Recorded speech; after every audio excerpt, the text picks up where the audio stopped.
There's two different ways that I approach doing a giant painting. One is abstract, like this, and the other is like figurative. And if I was doing like a figurative one, see this right here, this sketch,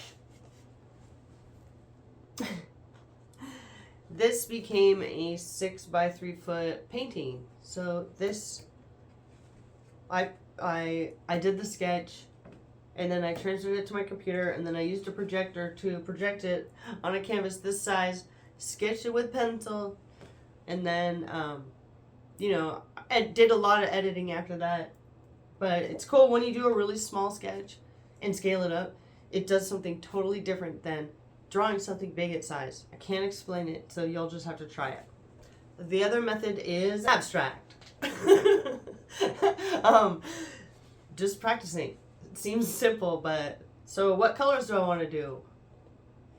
What colors do I want to do? What brushes do I want to use? I don't know. Practice. I probably don't want to practice on this, even though this was kind of practice. So that's how you approach a bigger one. You do smaller ones. Pick your colors. You probably want to know what colors you're going to need if you do a painting this big, because you're going to need quite a bit of that color. It would be, if I use tube paint, more than 2 tubes of each color. But I don't. I use Nova Color paint. And it comes in jars. Logistics. This won't fit in your car. You think it would fit in most, like even like a Highlander, Toyota Highlander? Nope. Honda Civic, whatever that big boxy one. No, it won't fit in that. It might fit in the back of a truck. It's big. It won't fit in your car. It might fit in a truck. So if you want a canvas this size, you have to have it made and sent to you. Custom people do it. So like if somebody was doing canvas art prints, that person can also make you a blank canvas of almost any size and thickness. This one I got from Dick Blick online because I know they have a no questions asked canvas return policy, and that's pretty hard to beat. Like for an artist, if you get it, it's dented and messed up, they will help you.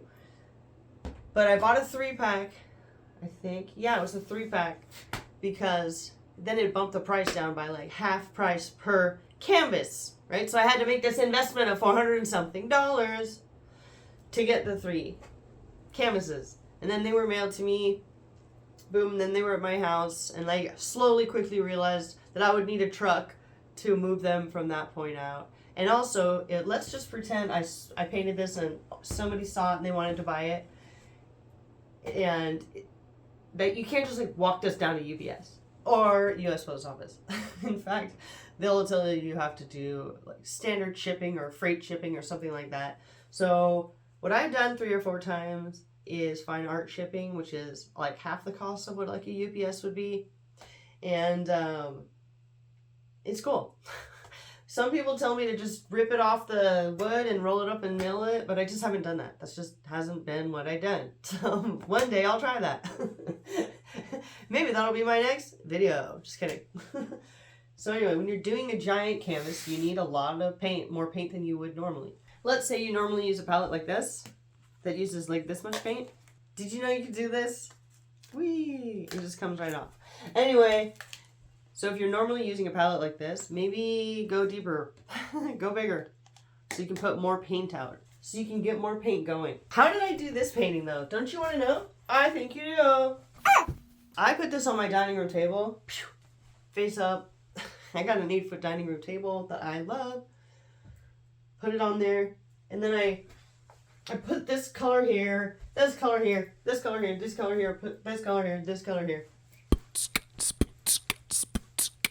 And I was like, I knew I had to do it all wet on wet. So I did the whole thing with the biggest round brushes I have. Big ones like this. Boop, boop, boop, boop, boop, boop, boop, boop. And all I did was up, down, down, up, left, right, right, left. That's it. Over and over again. And if I wanted a little bit of this red over here, I would just get a little scoop, scoop, plop it there, start going off. Boom. There, I moved some colors. So the whole thing took less than an hour, but Honestly, it took me like 2 hours to get the courage to do it. I was so nervous and anxiety out because I hadn't fully embraced this "it's okay to paint over it, don't worry about it" vibe, which I have now. But when I was doing this, I need to sell repainting to survive, and oh my gosh, I'm doing this for a job, and so I'm getting this going, and I'm stressing out or whatever. But I really like how it turned out. But hanging it on my wall, there's always been something that it didn't feel like complete to me. So I am going to go on YouTube Live and paint over it. But my goal is to not completely paint over it, is to like do some clear stuff over it. Clear, right? So that the pattern still shows through and some of the color still shows through. And maybe do it without round brushes because this whole thing is round brushing. So maybe get some flat and filberts in there and get the swiping different. And so that'll be fun. And yeah, so that's it. When you're thinking about doing large art, you have to think, how's it going to get to me? Where's it going to go after that? I'm going to need a box truck to move it.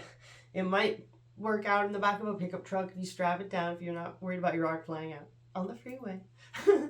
I have this big BC easel I got because I originally envisioned myself doing live art, like pieces this size. But I didn't know at the time you couldn't really pop one of these babies in your car. But now I have this cool, large easel that I use.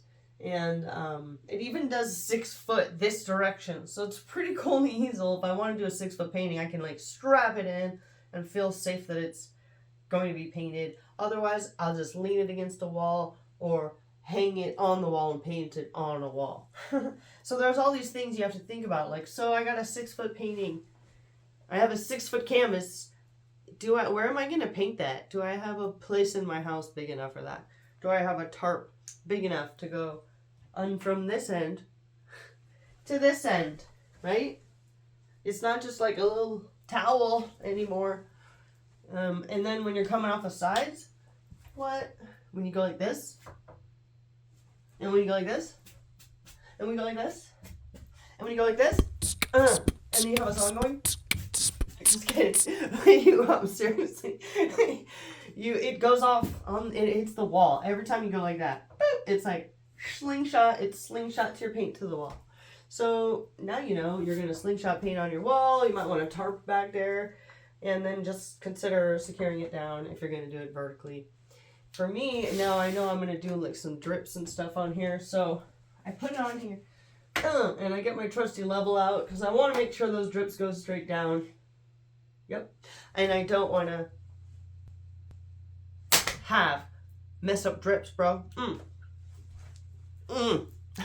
Anyways, thanks for always tuning into my channel and supporting me by commenting, liking, saying multiple comments, and telling all your friends to subscribe, sharing everything I make, and saying hi on my community content as well. But seriously, the only reason I'm here on YouTube is because I like sharing art stuff with you, and I like making art. So that's it. Super basic. I hope you learned something from this. You're gonna need a truck.